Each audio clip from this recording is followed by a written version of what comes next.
Varicose veins కి సరైన చికిత్స కోసం సంప్రదించండి ఎవిస్ హాస్పిటల్.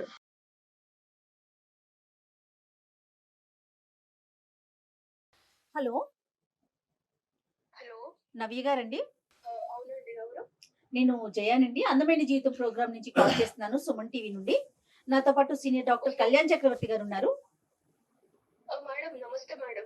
నమస్తే. నమస్తే సార్. నమస్తే అమ్మా. అమ్మా. నవ్య నమస్తే. నవ్య, ఇప్పుడే ఆనంద్తో మాట్లాడామమ్మా. ఆనంద్ తెలుసు కదా మీకు? తెలుసు మేడం. ఆనంద్ నా boyfriend madam. Okay, right. ఆనంద్తో మాట్లాడాము. ఒక్కసారి నీతో మాట్లాడాలి, కొన్ని విషయాలు తెలుసుకోవాలి అని చెప్పి డాక్టర్ గారు నేను కలిసి నీకు కాల్ చేశాము. అవునా మేడం? నువ్వు ఫ్రీగా ఉన్నావా? సర్ప్రైజింగ్ ఉంది మీరు నాకు కాల్ చేయడం ఏంటి ఎస్ అని. ఎస్ ఎస్ నువ్వు ఫ్రీగా ఉన్నావా? ఒకసారి మాట్లాడొచ్చా మీతో? తప్పకుండా మేడం. రైట్. చెప్పండి మేడం. ఓకే కళ్యాణ్ గారు.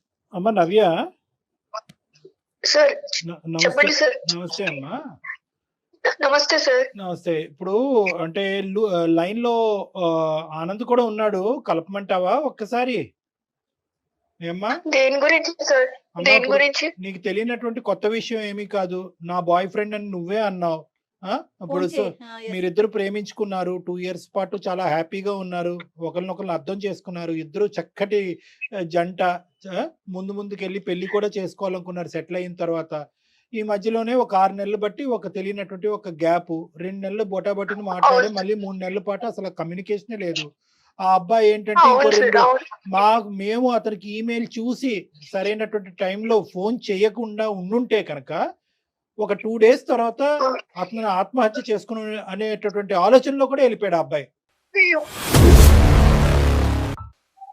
సో నేను అనేది ఏంటంటే, ఈ విధంగా ప్రేమించుకునేటటువంటి వాళ్ళు ఏదో ఒక కారణం వల్ల, చిన్నదవనియండి పెద్దదవనియండి, కలిసి ఉండాలంటే కలిసి ఉండండి, విడిపోవాలనుకుంటే ఒక కారణాన్ని చూపెట్టి విడిపోండి. ఇలాగ గోప్యంగా ఉంచడం వల్ల ఏంటి? ఇలాగే కదా కొన్ని ప్రాణాలు పోయేది. అసలు అంత సైలెన్స్ ఉండిపోవడానికి కారణం ఏంటి? నేను ఏం చెప్పుకోవాలి మేడం? ఒక నిమిషం లైన్ లో ఆనంద్ కూడా ఉన్నాడు. ఆనంద్, చూడు మరి నవ్య వచ్చింది లైన్ లోకి. నీ ఫోన్ ఎత్తను నవ్య, మా ఫోన్ ఆన్సర్ చేసింది. తన బాధ ఏదో తను చెప్పుకుంటుంది. మాట్లాడు మా. ఆనంద్ ఎట్లున్నావు?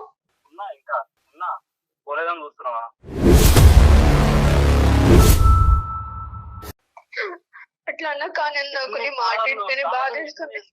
అంటే వేరే వాళ్ళు ఫోన్ చేస్తే గానీ నా ఫోన్ నుంచి చేస్తే తినంత తప్పులు నేను అన్ని చేసానా?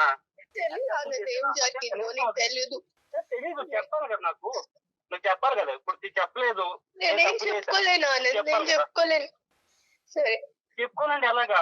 ఎలా చెప్పుకోలేదు? అట్లా కాదు కదమ్మా నవ్య, నేను నీకోసమే వేచి చూస్తున్నాడు కదా అతను. రీజన్ ఏంటి? అతని వైపు తప్పు ఉందా? అసలు నువ్వెందుకు తనతో ఫోన్ మాట్లాడట్లా? మేడం, నేను నా గురించి చెప్పాలంటే మాది ఒక చాలా పువర్ ఫ్యామిలీ మేడం. నాకు చాలా బాధగా ఉంది మేడం, నేను మాట్లాడలేకపోతున్నా. బాధపడకమ్మా. మా అమ్మాయి కూడా ఎంత సఫర్ అవుతుందో అంటే. కాదు నాన్న, ఇప్పుడు నవ్య ప్రతి సమస్యకి సొల్యూషన్ ఉంటదమ్మా. ప్రతి సమస్యకి సొల్యూషన్ ఉంటది. అరే అమ్మ, నీవు ఒక 2 రోజులు ఆగుంటే కనుక నువ్వు ఇంతగా ప్రేమించేటటువంటి ఒక అబ్బాయి చనిపోయి ఉండేవాడు. అప్పుడు నాకు ఎన్నో సమస్యలు ఉన్నాయి, ఎన్నో బాధలు ఉన్నాయి అనేటటువంటి నువ్వు ఎప్పటికీ నిన్ను క్షమించుకునేటటువంటి దాని కాదు. ఈ రోజు ఒక బంగారు అవకాశం. ఏదైనా కూడా, ఎలాంటి నిజమైనా కూడా ఈ ప్లాట్ఫామ్ మీద మాట్లాడొచ్చును. కాబట్టి నన్ను ఒక్కసారి నువ్వు ఓదార్చుకుని జరిగినటువంటి సంగతులు ఏంటి, ఏ కారణం చేత ఈ అబ్బాయిని చెప్పకుండా ఇలా దూరం వెళ్ళావు చెప్పు. నేను చెప్పుకోగలుగుతాను సార్. మళ్ళీ ఇప్పుడు అందరూ చూసి మళ్ళీ నన్ను హేళన చేయడం నాకు ఇష్టం లేదు. లేదు నవ్య, అసలు అది ఎప్పటికీ జరగదమ్మా. మన అందమైన జీవితం అనే ఈ ప్రోగ్రాం ద్వారా ఎప్పటికీ మీరు ఎవరు ఏంటి అనే వివరాలు పూర్తి గోప్యంగా ఉంచుతాం. కేవలం నీ గొంతు మాత్రమే వినిపిస్తోంది, దానికి పూర్తి హామీ నాది. సరే మేడం. నేను ఆనంద్ మీరు అన్నట్టు సార్ 2 years లవ్ చేసుకున్నాము, పెళ్లి చేసుకుందాం అని కూడా అనుకున్నాము. కానీ నా గురించి ఆనంద్కి ఎందుకు మాట్లాడలేదని తెలియదు సార్. ఎందుకంటే నేను ఒక మిడిల్ క్లాస్ కంటే చాలా పువర్ ఫ్యామిలీ సార్ మాది. మా నాన్న క్యాబ్ డ్రైవర్, మేము ముగ్గురం అక్క చెల్లెలం సార్. నేనే పెద్దదాన్ని. నా ఏజ్ 20 years సార్. నా చెల్లెళ్ళు, నా తల్లిదండ్రులకి అంత పువర్ ఫ్యామిలీ సార్.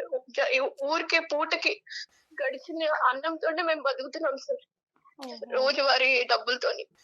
ఒక రోజు ఏమైందంటే మా నాన్న ఇంకా మా మమ్మీ వాళ్ళు ఫంక్షన్ కి వెళ్ళి రిటర్న్ అవుతుంటే ఒక యాక్సిడెంట్ లో చనిపోయాడు సార్ మా నాన్న. నేను చాలా ఎమోషనల్ అవుతాను సార్ ఈ విషయంలో. అయ్యో అయ్యో ఆయన చనిపోయిండు. మా అమ్మకి కూడా మేజర్ యాక్సిడెంట్ అయింది సార్. తన హెల్త్ కండిషన్ అస్సలు బాగాలేదు ఇప్పుడు. తన హెల్త్ కండిషన్ ఏం బాగాలేదు, మొత్తం మేమే చూసుకుంటున్నాం సార్. మా నాన్నకు ఒక బెస్ట్ ఫ్రెండ్ ఉన్నాడు సార్ చిన్నప్పటి నుంచి. చెప్పమ్మా నవ్య ప్లీజ్ ఏడవకుండా చెప్పు ప్లీజ్, నాకు వల్ల ఒకట్లే నువ్వు ఏడుస్తుంటే ఇక్కడ. బాధపడకమ్మా నవ్య, నాకు ఏడుపు ఆగట్లేదా? ఏడుపు ఆగట్లేదురా. నేను నీకు తెలుసు కదా నేను ఎంత ఎమోషనల్ లో. నా బాధని ఇప్పుడన్నా చెప్పుకునే అవకాశం వచ్చింది కాబట్టి నేను చెప్పుకుంటా. నీకు తెలియాలి నేను ఏదో మోసం చేసి వెళ్ళిపోతున్నాను అన్నట్టుంది. ఎగ్జాక్ట్లీ అదే తెలియాలి. మోసం నువ్వు చేసావని లేదు, నేనేం ఏదో మోసం చేసినట్టు అయింది నాకు. తన మాటకి తను చెప్పనియండి, తన బాధ తను చెప్పుకోనియండి. మా నాన్నకి చిన్నప్పటి నుంచి ఒక బెస్ట్ ఫ్రెండ్ ఉన్నాడు సార్. ఆయన పేరు శ్రీనివాస్ అన్నమాట. అదే ఆనంద్ వాళ్ళ ఫాదర్ ఇప్పుడు. సో ఆయన మా చాలా చిన్నప్పటి నుంచి మమ్మల్ని చూసుకుంటూ మొదటి నుంచి ఆయనకి బాగా తెలుసు సార్ మేము. సో మా పరిస్థితి చూసి ఎలానో మా నాన్న ఎప్పుడు చెప్తుండే, అరే నువ్వే చూసుకోవాలరా నా ఫ్యామిలీని, నా కుటుంబాన్ని, నా పిల్లల్ని నీ చేతుల్లోనే పెడుతున్నాను అని. ముందు నుంచే వాళ్ళు బాగా నాకేమన్నా అవుతే నువ్వే దిక్కు, నువ్వే పెద్ద దిక్కు అని కూడా ఎప్పుడు వాళ్ళ మధ్యన సంభాషణ ఉండేది. సో ఈ విధంగా మా నాన్న చనిపోయినప్పుడు ఆయన మమ్మల్ని దగ్గరికి తీశారు సార్, ఆనంద్ వాళ్ళ ఫ్యామిలీని. ఆనంద్ కి మదర్ లేరు, తండ్రి ఒక్కడే. నన్ను బాగా చూసుకున్నాడు సార్. నన్ను నేను పెద్ద చెల్లిని కాబట్టి నాకు మంచి చదివించి ఉద్యోగం తెప్పిస్తే తర్వాత మా చెల్లెలకి నేను ఉపయోగపడతాను కదా సార్, మా ఫ్యామిలీకి సపోర్ట్ గా ఉంటాను కదా. సో వాళ్ళ ఇంటికి తీసుకెళ్లి మంచిగా నవ్య, ఇప్పుడు నువ్వు ఒక్కదానివి వీళ్ళింట్లో ఉన్నావు, చెల్లెళ్ళిద్దరూ అమ్మని చూసుకుంటూ మీ ఇంట్లోనే ఉండిపోయారు అంతేనా? అవును మేడం. అమ్మకి ఆరోగ్యం బాగుంటుంది కదా. చెప్పమ్మా. నేను వాళ్ళ ఇంట్లోకి వెళ్ళి చదువుకొని వాళ్ళ ఇంట్లో మంచి ఉద్యోగం కూడా తెచ్చుకున్నాను సార్. అయితే ఆ పరిచయమే నాకు ఆనంద్ పరిచయం అయ్యాడు. ఆనంద్ చాలా మంచోడు సార్. నన్ను ఒక తండ్రి లేని కూతురు కంటే తండ్రిలానే బాగా చూసుకుంటాడు. ఒక తండ్రి లాగే అట్టి A to Z అతనే చూసుకుంటాడు మేడం. సో ఒకసారి ఏమైందంటే అనుకోకుండా నాకు ఒక్కొక్కసారి హెడేక్, స్టమక్ పెయిన్ వస్తున్నప్పుడు వీక్నెస్ అనిపించేది మేడం. బాడీ అంతా వీక్ గా ఉన్నప్పుడు పడుకునేదాన్ని, కాలేజ్ కూడా వెళ్ళకుండా. సో అలాంటి టైంలో వీక్ ఉన్నప్పుడు నాకు మెడిసిన్స్ అవన్నీ తెచ్చి అంకుల్ బాగా చూసుకున్నారు. అలా 2-3 సార్లు జరిగినాయి అలా. సో టైం అయిపోయింది. ఒకసారి ఏమైందంటే మేడం, నాకు బాగా సివియర్ గా హెడేక్ ఇంకా స్టమక్ పెయిన్ ఉన్నప్పుడు ఒక మెడిసిన్ ఇచ్చారు మేడం. నాకు తెలియలేదు ఏమైందో. నాకు తెలియకుండానే నాకు నీరసం అయిపోయి నేను అలానే పడుకుంటున్నాను మేడం. అప్పుడు ఆనంద్ కూడా లేడు మేడం నాకు తోడుగా. అలాంటి టైంలో నాకు తెలియకుండానే ఆ శ్రీనివాస్ అంకుల్ అని కూడా పిలవాలనిపించట్లేదు. నాకు ఒక రాక్షసుడు అని చెప్పాలి నేను.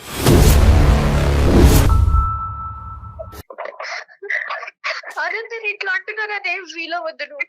ఒక రాక్షసుడు వాడు. నాకు అర్థం కావట్లేదు. నాకు నువ్వు అసలు ఏం చేద్దాం అనుకున్నా నాకు నిజంగా అర్థం కావట్లేదు. అదేంటో నీకు తెలియదు. నాకు అందుకుని కదా నేను ఇన్ని రోజులు ఏం చెప్పలేకపోయాను.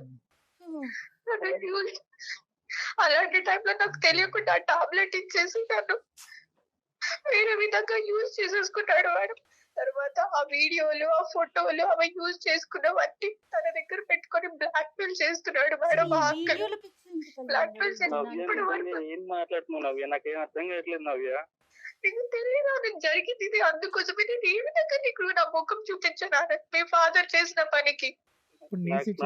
నాకు అవ్వట్లేదు, నా వల్ల కదమ్మా. అమ్మా ఇప్పుడు నీది ఎంత డిఫికల్ట్ సిచ్యువేషన్, నీకంటే ఆనంద్ ఇప్పుడు ఇంకా పెద్ద డిఫికల్ట్ సిచ్యువేషన్.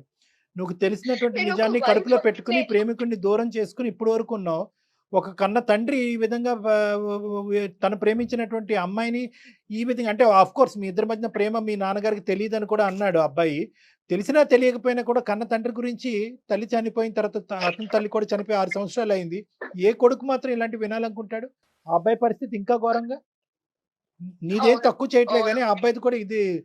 అంటే ఈ ఫోటోలు వీడియోలు ఎందుకమ్మా తీసుకున్నాడు? అంటే దాని ద్వారా ఏమన్నా నన్ను బెదిరిస్తున్నాడు సార్. నన్ను బెదిరించి మీకు ఇప్పటి వరకు నీకు సహాయం చేశాను కదా ఫైనాన్షియల్ గా, నన్ను బెదిరించాడు సార్. బెదిరిస్తూనే ఉన్నాడు సార్. నేను ఏం చేయాలో తెలియదు వచ్చేస్తాను సార్. ఇది నిజం ఆనంద్. మీ నాన్న ప్రూఫ్, మీ నాన్న దగ్గర కూడా మీ వీడియోస్ అవన్నీ ఉండి ఎప్పుడు తీసుకున్నాడో తెలియదు ఆనంద్ నాకు. ఆ ఫొటోస్ అవన్నీ బ్లాక్ మెయిల్, నేను పడుకున్నప్పుడు అవన్నీ పిచ్చి పిచ్చిగా తీసేసి అవన్నీ బ్లాక్ మెయిల్ చేస్తున్నాడు ఆనంద్. ఒక ఇంట్లో ఉన్నారు కదా ఆనంద్, నేను మా ఇల్లు అనుకొని వచ్చారు, అనవసరంగా వచ్చారా నాకు ఇప్పుడు అనిపిస్తుంది ఆనంద్.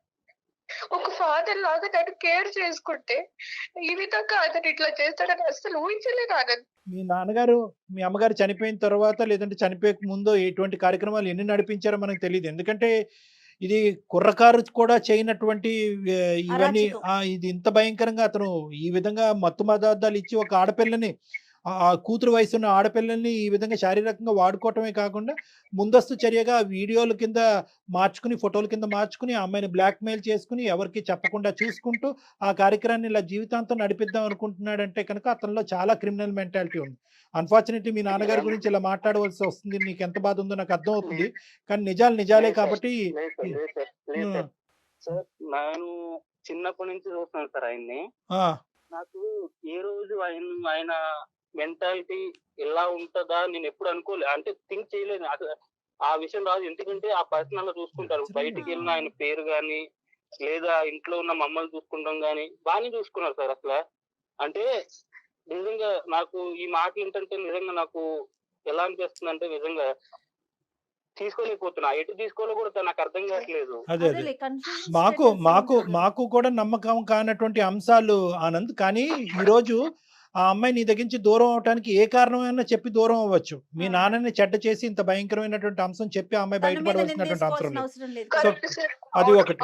రెండోది ఏంటంటే కనుక ప్రత్యక్షంగా ఆ అమ్మాయి సాక్ష్యాలు ఉన్నాయి అని అంటుంది. ఫోటోలు వీడియోలు తీసి షేర్ చేసి ఇది ఈ విధంగా చేస్తానని బ్లాక్మెయిల్ కూడా చేస్తున్నాండి. సో ఇక్కడ ఎలా చూసినా కూడా మాకు తెలియనటువంటి నవ్య నిజమే చెప్తున్నట్టు అనిపిస్తుంది. మాకు నవ్య గురించి తెలీదు.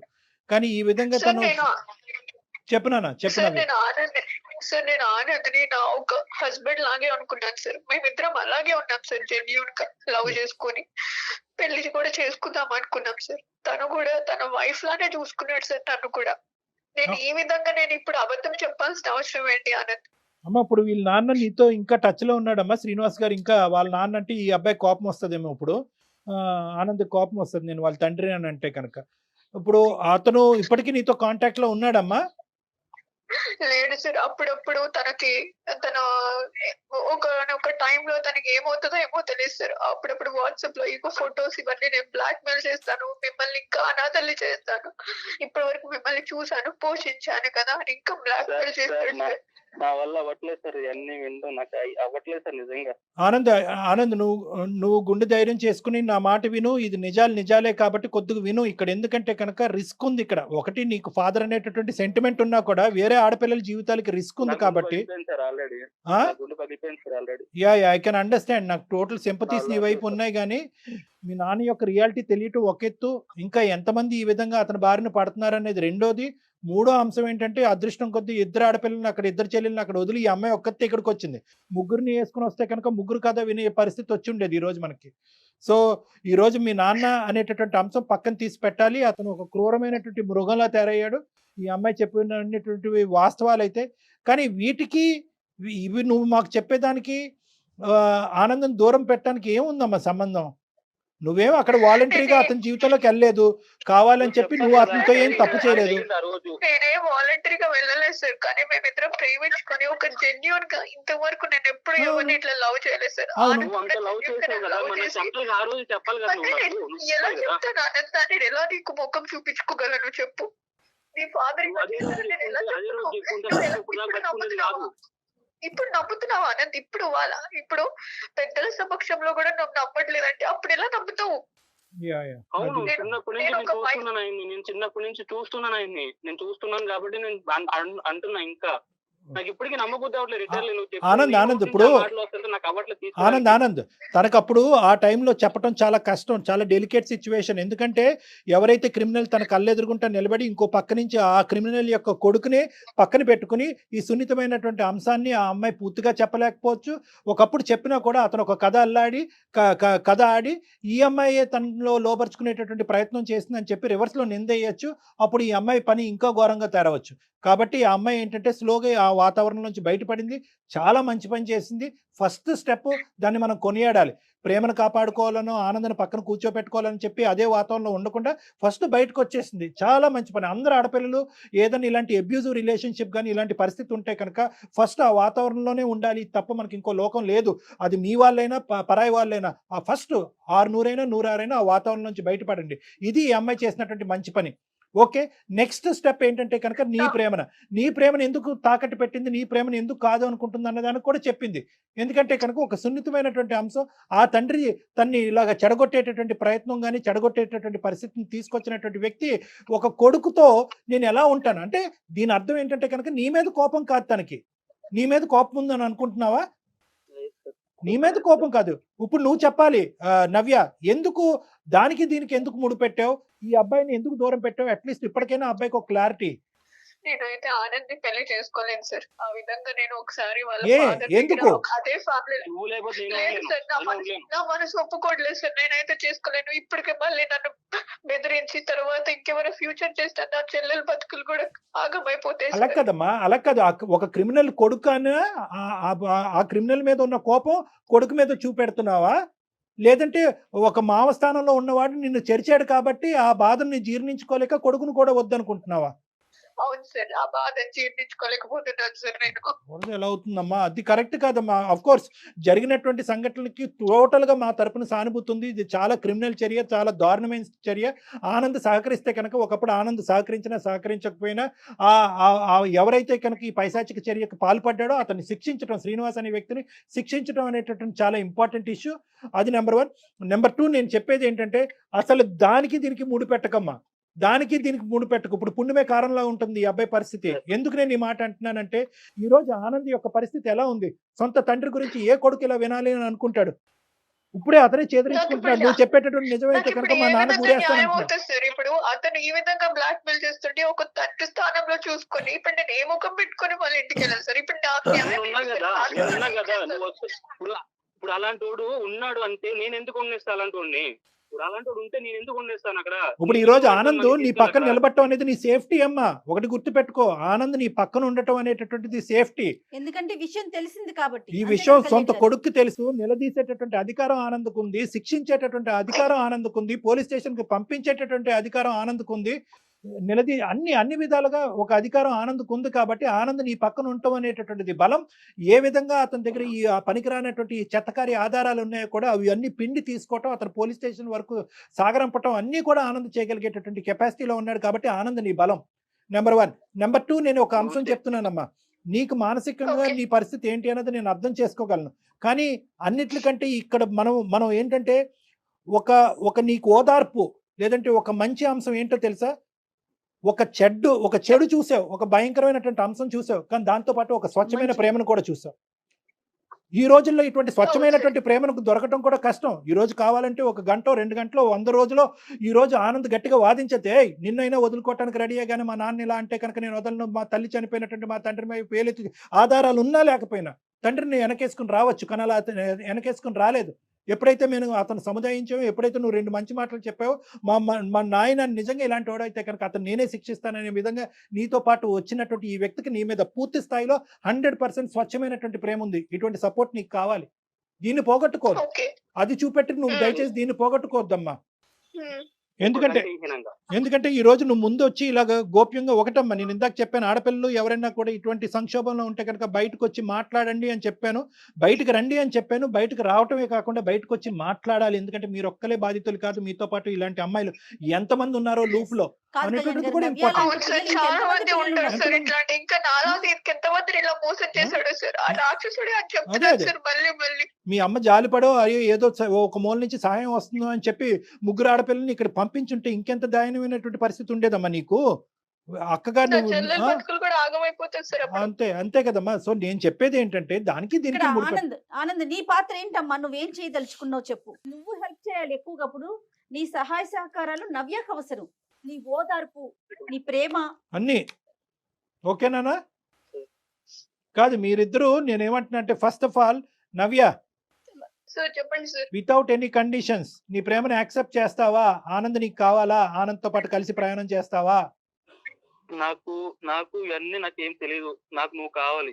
నీ సమాధానం కావాలి నవ్య. చూసుకున్నాను నేను ఫస్ట్ నేను ఎలా చూసుకున్నాను, చెప్పలేకపోతున్నాను సార్. నేను ఇంకా ఆ స్టేజ్ లో నుంచి బయట పడలేదు. ఇంకా నేను చెప్పలేకపోతున్నాను సార్. మీరే న్యాయం డిసైడ్ చేయండి సార్. నవ్య, ఒక పని చేద్దామమ్మా. నీ సిచ్యువేషన్ నాకు అర్థమవుతోంది. ఒక ఆడపిల్లగా నేను అర్థం చేసుకోగలుగుతున్నాను. కాకపోతే ఒక పని చెయ్యి, ఒక్కసారి డాక్టర్ గారిని కలవండి మీ ఇద్దరు కూడా. ఒక్క హాఫ్ అన్ అవర్ వచ్చి డాక్టర్ గారితో మాట్లాడి వెళ్తే నీ ఆలోచన శైలిలో పూర్తిగా మార్పు వస్తుంది. అంటే ఏం లేదు నవ్య, ఇక్కడ ఒకటే పాయింట్ అమ్మ, నువ్వు నన్ను వచ్చి కలుద్ది కానీ నీకేమైనా డౌట్స్ ఉంటే కూడా నేను క్లారిఫై చేస్తాను, నీకేమైనా మిస్కాన్సెప్షన్స్ ఉన్నా కూడా నేను క్లియర్ చేస్తాను. కానీ ప్రధానమైనటువంటి పాయింట్ ఏంటంటే ఆ అంశానికి నీ ప్రేమని ముడిపెట్టద్దు. ఇక్కడ ఉండే కామనాలిటీ ఏంటంటే కనుక నువ్వు గాఢంగా ప్రేమించినటువంటి అబ్బాయి యొక్క తండ్రి క్రిమినల్, వాడు నీ మీద అఘాయిత్యం చేశాడు. ఇప్పుడు ఇప్పుడు ఏంటంటే కనుక వాడు తండ్రి అన్నట్టుగా నీ సొంత ప్రేమికుడే కట్ చేసేసాడు. సో కట్ చేసేసినప్పుడు నీకు మామ కింద కూడా అవ్వడు. నువ్వు వాళ్ళ ఇంట్లో అడుగు పెట్టవలసినటువంటి అవసరం లేదు. అక్కడ వాళ్ళ కొడుకు దగ్గర నుంచి నీ ప్రేమికుడి దగ్గర నుంచి అక్కడ ఏమి క్షమించేటటువంటి ఆలోచన శైలి లేదు. కాబట్టి మీ ఇద్దరు మానసిక పరిస్థితుల్లోంచి ఆ వ్యక్తి డిలీట్ అయిపోయినప్పుడు మీ ఇద్దరికి కనిపించవలసిన ఒకే ఒక అంశం ఏంటంటే ఒక క్రిమినల్ మీకు కనిపిస్తున్నాడు. ఆ క్రిమినల్ని ఎలా మనం శిక్షించాలో అనేటటువంటి మా సైడ్ నుంచి సహాయం ఉంటుంది. కాబట్టి ఇక్కడ ప్రధానంగా మీరు చూడవలసింది ఏంటంటే మీ ప్రేమను కాపాడుకోండి. ఇంత స్వచ్ఛమైనటువంటి ప్రేమ ఈ రోజుల్లో దొరకడం కూడా రేర్. మీ ఇద్దరిని మీ ప్రేమ గురించి వింటుంటే నాకే ఎంతో ఆనందంగా ఉంది. ఈ అంశం బట్టి మీ ప్రేమను మాత్రం త్యాగం చేసుకోవద్దు నవ్య, ప్లీజ్. Okay sir. ఎవరికి చెప్పుకోలేని సిచ్యువేషన్ సార్. ఎందుకంటే మాకు ఎవరు లేరు. మీకు ఆల్రెడీ చెప్పాను కదా. అట్లా ఏమనుకోవద్దమ్మా, అట్లా ఏమనుకోవద్దు నవ్య. ఈ రోజు మేము మాట్లాడలేదు, నేను మాట్లాడాను, డాక్టర్ గారు మాట్లాడారు. ఆనంద్ ఉన్నాడమ్మా నీకు, మేమెవరూ కాదు.